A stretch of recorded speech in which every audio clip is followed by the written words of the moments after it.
Welcome to We Are Old, Get Over It, the podcast where we celebrate the wisdom of age and maybe a little grumbling too. All right. I'd like to welcome everyone back to our don't make me laugh. Don't make me laugh. It's okay.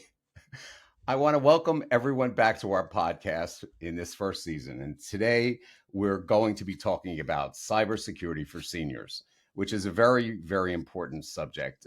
If you've listened to our podcast before, you know that we did one called Cyber Seniors, which was a way for you to get information and help for technical issues. And one of the things we briefly covered was security. And security is a major issue. And I decided that we really needed to cover it in more depth. And I invited a friend of my wife who was a student at a school where my wife was involved. And she's a wonderful young lady, and we've been laughing. It cost me a hat, so we'll go from there. But anyway, just give me a second. I'm going to introduce Oliviah Street. I almost did it again. I want to, you know what? We have a lot of fun. We should do outtakes on a lot of this stuff. But anyway. No, for real. I just want to get you like casual. Okay. So that's going to be our subject today. I'm going to turn it over to Oliviah, but I want to open with a quote, which I basically wrote. And I'm going to close with a quote because if you listen to the podcast, I have another quote at the end. But I think this might set us up a little bit. And then I'm going to turn it over to Oliviah to take it from there. And I'm just going to stick my 2 cents in as we go. The quote is, think of your online safety like locking your front door. It's a simple habit that protects what's important. And now I'm going to turn it over to Oliviah. Go ahead. Hi, thank you for having me. My pleasure.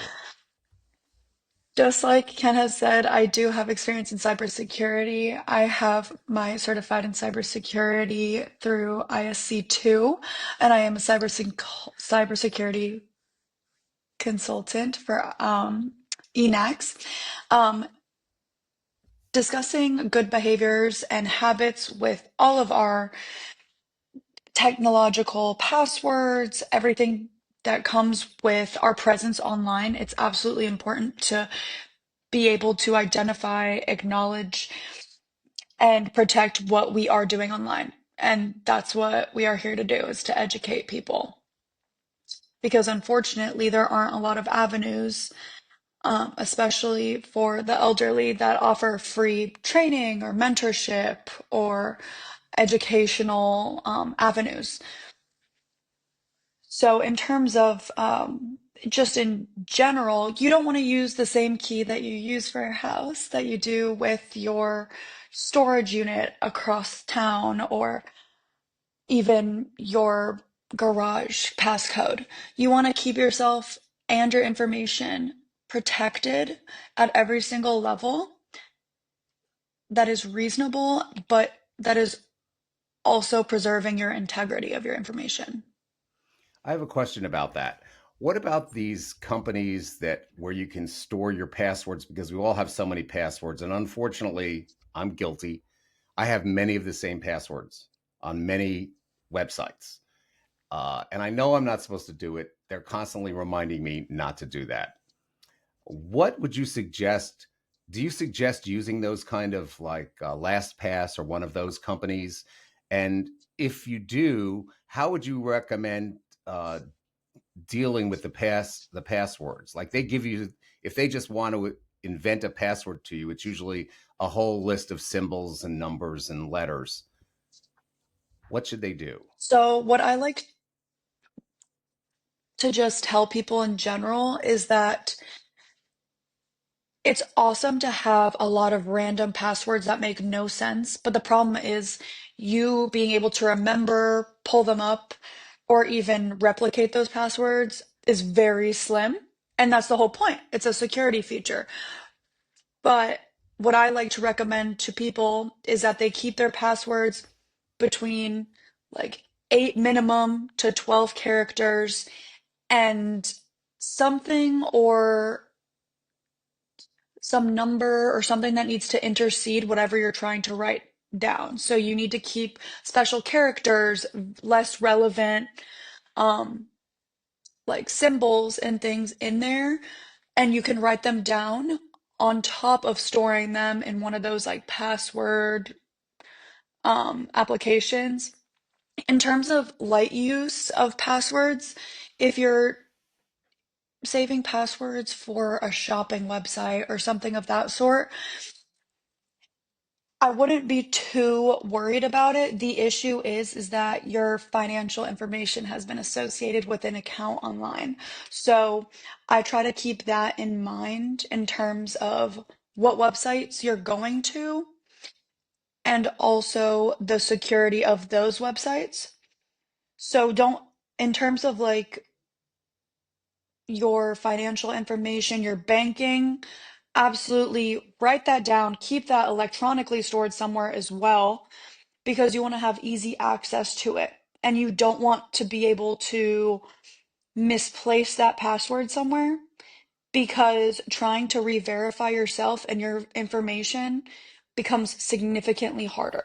Do you think it's important to have the two-step verification, which is what is seems to be coming around all the time? You know, you finally remember your password, and then they say, "Oh, well, now we have to go ahead and send you a text message or something."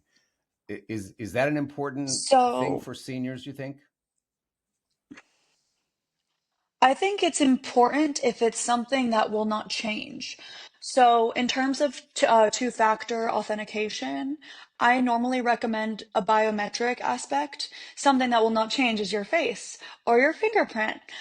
That way, you don't need to rely on any sort of verification going straight to an email that you don't have access to or a phone number that has been changed.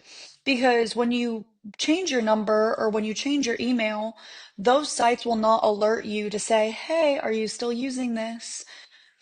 Because you have to take that up on your own accord to change those. And that can become very tricky, especially when you don't have every single website written down or what their rules and terms and conditions are. So I like to rely on biometrics for verification. What are the most common cyber threats that target seniors? I know there are a lot of them out there. Could you kind of go through those for us? Absolutely. Um, the biggest ones I would like to say in terms of social engineering would be the phone scams or the phishing emails. Um, the phone scams would be impersonators. So they would call from a company, a medical company, or, something related to you and your information that they have somehow gotten online. Um, and they ask you to re-verify your credit card number, your PIN, certain social security aspects. And that's probably one of the biggest ones because now you can alter your voice in terms of like making phone calls. So if they are impersonating someone you might think you know, those can be the biggest complications for people just in general, not just the elderly, because it's really hard with that type of technology to distinguish what's real and what's not. Well, isn't that kind of like Um, what I would call the grandparent scam, which is where somebody calls and they say they either say, "Yo, your grandson has been arrested, and you need to put up money, and you need to get the money here. We need $1,000 to free him from whatever it is." And when I hear those kind of things, I say, "Well, it's a red light." But also, you could say, if it happened to me, what I would do is I would say, that's fine. I understand it's possible because they're also faking, as you said, with AI, they can fake your actual voice and your grandson's voice. But what you could do is you could have safe words, family safe words, which means it could be one word, it could be a sentence, it could be, do you remember when we went for potato chips or something, or it could be just a name of some place, something that you know is real, that people in your family know is their family password. What do you think about that idea? I actually use that, not necessarily for those types of tactics, but just in general, if I am out late, or somebody in my family is out late and I'm worried about them, I'm like, hey, update, we have a specific recall response, just to make sure that everything is kosher. But that's a very good idea, especially for people with tight-knit families, especially if they're unsure about what kind of activity this person is claiming to be involved with. And also what I think is really important as well is that if you ever don't know who is calling or there's no genuine verification and somebody's just calling out of the blue, I would take it upon myself to go find out the actual appropriate number to double check what they're saying, because most of the time those types of phone like phishing calls, they use scare tactics and urgency to try to manipulate you as a social engineering attack. And that's exactly what we don't want to give them. We want to be very sure about what we're doing in terms of not just our social and technological presence, but just how we live our lives. We don't want to just give out money to someone we don't know or somebody who just can't verify themselves. Well, that kind of goes back to the question, why are seniors often targeted specifically? What are the reasons for that? You kind of covered a few of them. A lot of it has to do with technology growing so rapidly, and there's not a lot of resources to educate people who haven't been brought up with it already. And there are so many little nooks and crannies where, hackers or individuals can manipulate information or add your name to a list that gets sent out to millions of little bots, and then you get a bunch of random emails to your account. That's very, very possible, and it happens to, I assume, probably everyone if you've ever tried to buy anything online. Um, and a lot of it just has to do with being, unaware of what to look for. Well, what are some of the simple steps that seniors can take to protect themselves? We talked about strong passwords, for example. We talked about Absolutely. family safe words or sentences. What else can they do to protect themselves? In terms of protecting yourself, protecting your data, I would say one, don't ever speak to somebody you don't know on the internet in terms of if you have Facebook or any sort of social media interaction.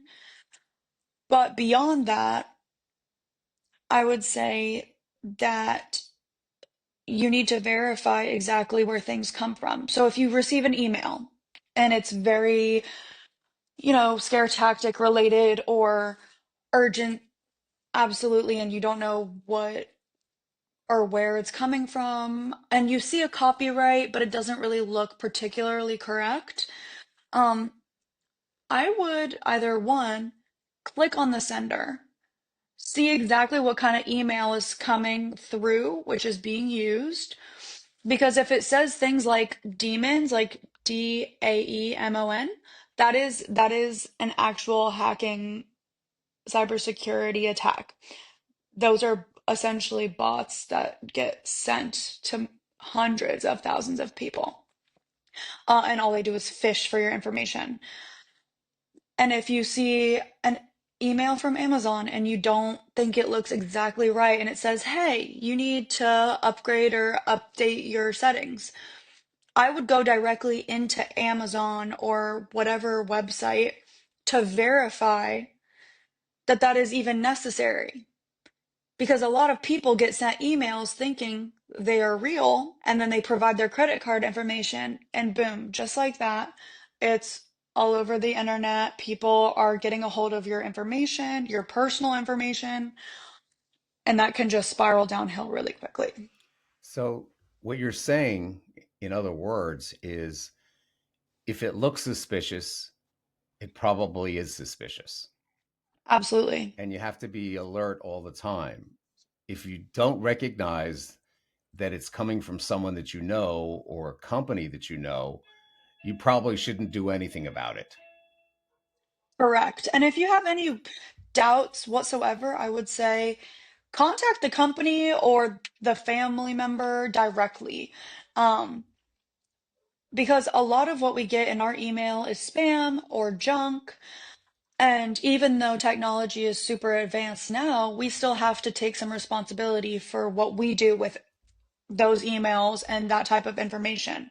So what I would advise people would to do is that if it looks suspicious, ask somebody you know, get another head in on it, call them directly, or use a verified, authenticated method of contact. And if it isn't legitimate, then report it, send it to junk, block the messenger, and then be done. That way, so you don't have to keep going through this emotional hassle of trying to clear out and protect yourself. Okay, well, where do seniors get reliable information and support? Who would you recommend that they contact for this support? I would say, other than related grandchildren, youth, I would say go to your local library. Your local library actually does some workshops, probably through the state. If anything, too, I would say you could go online to look up verified numbers, like if you need help with Microsoft support, or those numbers are clearly listed. That way you know exactly who to contact and discuss things with. Can they contact the government, for example, if someone is saying that something's wrong with their social security? Should they be calling social security or any other government websites? Should they contact the FTC or the FBI? Should they do those things if they're that concerned? And will they get a response? So, what I would say to that is be very careful about contacting the government. I would say contact local government if you have So, like the any police concerns or department, doubts. like the police department. Absolutely. Okay. And if you're concerned about anything related to your financial information regarding credit cards or, social security fraud, definitely contact your bank first because they'll have to work together regardless. Um, and then definitely local government for any sort of assistance because they can flag certain identities or email scams and they can push it through to see where it is popular. So they can compile a list of a list of issues, like a list of all of the offenses and all of that stuff. Okay. Also, a number of people, when I started speaking to them about cybersecurity, they mentioned the AARP. They said that, and I went to their website to see, and they have quite a bit of information about that. Would you recommend a source like that for getting more information on how to deal with the security issues for seniors? Absolutely, I definitely would. Especially like government employed, like verified, certified websites, anything that says .gov or .edu in the search engine will be a great resource to help people who need or just want some extra assistance or just to learn even more about it. Because even for me, all of the cybersecurity trends that we see on a day-to-day basis, they're constantly changing. And it's up to us to be able to keep up with the times. I understand. Uh, One of the things that someone mentioned is that when you know how you get a new phone or you get a new computer, should you have somebody help to set up the security for you on those items instead of trying to do it yourself because you may not know what to do to set up protections for yourself? What would you suggest for that? I would say in general, yes, it's always good to have somebody else to keep you in aware about what you're actually signing up for, or at least just to clarify. But in terms of adding extra security to your devices, like VPNs and all of that, I don't think that's necessarily needed. Why does a Um, VPN, why is a V, how is a VPN helpful to people? Or is it helpful? so a VPN is a virtual private network. What it does is that it conceals your virtual IP address. So you cannot pinpoint where you're accessing web websites from. It distorts it. It will send it all over. It essentially provides encryption for all of your network activity. Now, I only really recommend it as a security enhancer for people who deal with a lot of financial information on their devices. Um, Other people's financial information or just personal health information. That's when I recommend it. But I would recommend always getting some sort of data backup just to make sure if your device does experience any issues or crashes out, you know that you have a secure place for your information that you rely on. How about public places where you can use the internet? For example, let's say you go to the airport and they have free uh, Wi-Fi, or you go to Starbucks or a restaurant, and you're waiting there and you have your phone out. Is that relatively safe, or don't you know as a consumer? So it depends on which type of network it is. I cannot attest to all sorts of networks, but in general, local area networks, otherwise known as LANs, are pretty safe if they're public and free, but it only can become an issue if you are there for a prolonged period of time, and it depends on what kind of devices and technology that the potential attacker is using as well. It's a two-way street in terms of protecting ourselves, and I would say if you really want to be double sure about what kind of networks you're logging in on, use a personal hotspot so you know that nobody else can access what you're doing. Okay. Also, I noticed that sometimes I would try to go to a site and it would say, "Don't go here. There is no security." And it has something to do with the HT. I don't know if what the correct number letters are. It's like an HTTPS or something, and it's not a secure website. And they say you shouldn't go here, or we recommend you don't go to this website. Is that because some websites don't have adequate security? Correct. So websites are created on an individual creative basis. Depending on how they are set up and what kind of measures are put in place when that website is made will determine the overall security of the website. But you can, there is a way to tell that security because I think it's like an HTTP. I might have the letters wrong, but there's an S on the end, which says that it's a secure network or a secure site Yeah, so the S would be secure. The S, if there's an S at the end of it. after HTTP, yeah, if it's an S, it's secure. I should stop now because I think I got all those letters correctly one time. So that's good. All right. Let's go on and talk about anything else you want to speak about. What else do we need as seniors to know about to protect ourselves and our family members from these constant threats and from all over the world? Honestly, what I would like to say to all people out there in general, especially with social media and Facebook and having a presence online is super important to be aware of because people can collect information about you that you don't even know you're putting out there, just by what you post or what you interact with.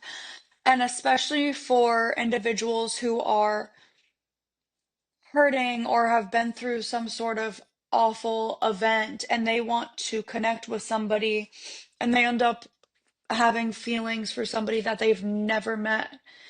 And there's always some sort of financial contingent upon them meeting or having a relationship.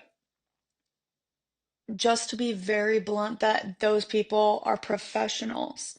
And it's really awful to see someone you love or a friend fall in love with somebody that only is there to corrupt them and use them.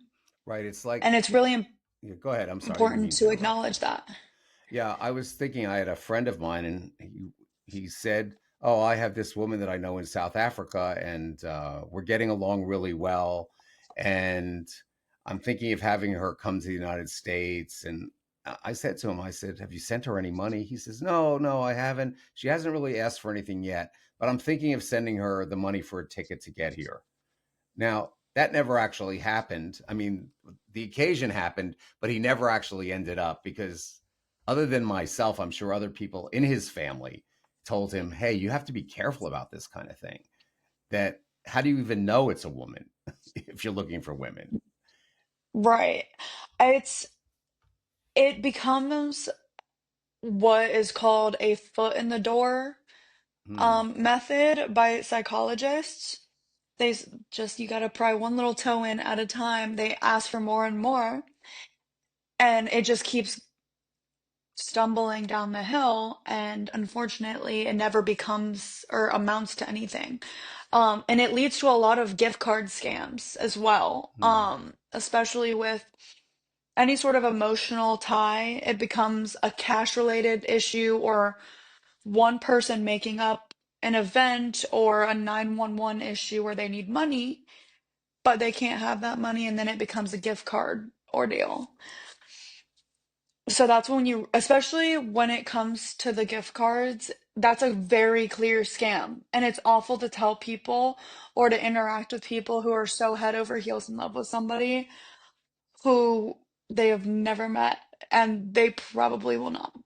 Hmm. It's just being able to be aware of how you're interacting online because people can see that. People can see what you're interacting, liking, reposting, retweeting, and that all adds to your persona behind the screen.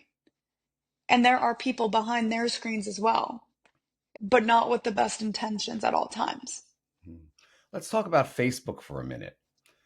You mentioned Facebook before, and so many people that are seniors, that was their main news source from years ago. You're smiling to me of communicating with their family members, and you befriend all these people and all these other people that you don't know, but they're friends of your friends, and it can get out of hand a little bit, can't it? And also, as you had mentioned, you put so much information there in just a little paragraph that you write each time and say, "Oh, I have a new grandchild, and isn't it wonderful that they live in Pittsburgh?" And all what you're doing is you're giving people information. So you have to be really careful about that, don't you? Oh, absolutely. Um, at least with what I have seen online, I have seen Facebook groups been able to find serial killers and things on documentaries on Netflix or Hulu. I mean, the information that is put out and collected that we don't even know about ourselves, like even if we aren't posting it about ourselves, but what other people are posting about us, Hmm. that is all being compiled into this persona that is you or is a fabrication or manipulation of you. And it's easy to say, oh, well, this person follows this person, so I think it's okay. If you do not know this person or have not met this person, do not get involved or accept, because you never know if that person is a result of that same type of thinking as it happened before. Sometimes it can come a domino effect, especially with scams saying, hey, I just opened up a new business. I would love for you to try this product for me, or I would love to hear your thoughts on this. And it just becomes this downhill spiral. Hmm. So what you're saying is you need to be careful. You have to think about things before you do them. And if it appears to be too good to be true, it probably is. Correct? It definitely is. Definitely is. That's even more Yes, it more is. specific than I'm saying. Is there any final thought you would have that you'd want to pass on to seniors or anybody else at this point who can listen to this podcast and get good advice? Hopefully. I would like to say, if I can learn it, so can you. It will be frustrating because there is so much to know and to recognize and to be aware of, but it is so necessary for how we live our lives. And it's not just about our leisure time on our phones. This is about your safety, your privacy, your security. We have locks on our doors for a reason. You need to keep the same sort of mentality on your phones and your devices as well. It will be frustrating, but don't ever be afraid or scared to ask for help, and always be the person to press the buttons, because you don't ever want to ask somebody for help and then never learn anything. Okay, great. I think that's a great way to finish it. And thank you, Olivia, for taking the time to meet with me about this and to discuss it. Because as I had said earlier, I think this is a really important subject for people in general, but seniors specifically. Um, so again, thank you very much. I owe you a hat, by the way. I know that now everybody Thank else you is for going to know having that, me. but it's my pleasure. And I just wanted to close with another quote, which I hope will be helpful, and that's: "You've built a lifetime of wisdom. Let's use that to recognize when something online just doesn't feel right." So please bear that in mind. And if you're interested in getting a transcript of this podcast, it will be on our website and in the form of a blog, so you can see it. And of course, you can always go to our website. You can go to Spotify, and you can go to Apple Podcasts, and also listen to the podcast. And again, I want to thank Olivia for being my guest today, and I look forward to seeing you all next time. Thank you very much. And that concludes this episode of We Are Olds, Get Over It. Thanks for joining me. I hope you found our conversation both insightful and entertaining. Remember, age is a journey, not a destination. So embrace the wrinkles, the forgetfulness, and the occasional tech frustrations with a good dose of get over it attitude. Until next time, keep laughing, keep learning, and keep getting over it. Ken out.